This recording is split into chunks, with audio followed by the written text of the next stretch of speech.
IoT hardware includes a wide range of devices such as devices for routing, bridges, sensors, and etc.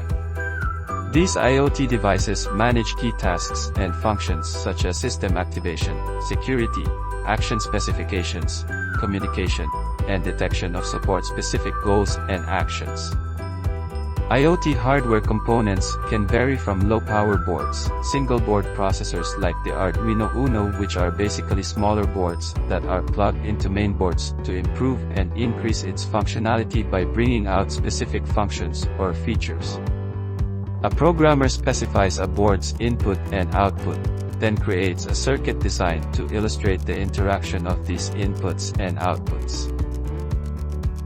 Another well-known IoT platform is Raspberry Pi 2, which is a very affordable and tiny computer that can incorporate an entire web server. Often called Raspi, it has enough processing power and memory to run Windows 10 on it as well as IoT Core.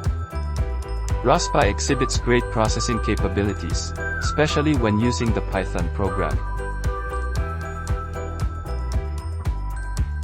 BeagleBoard is a single-board computer with a Linux-based OS that uses an ARM processor, capable of more powerful processing than Raspi.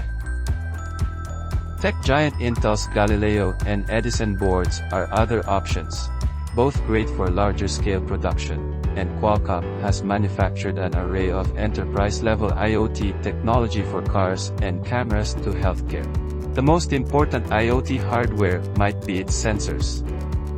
These devices consist of a variety of modules such as energy modules, RF modules, power management modules, and sensing modules.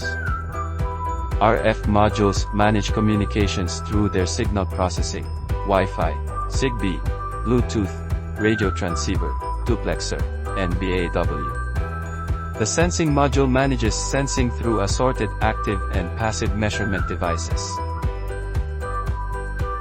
Here are some of the most commonly used sensors in IoT.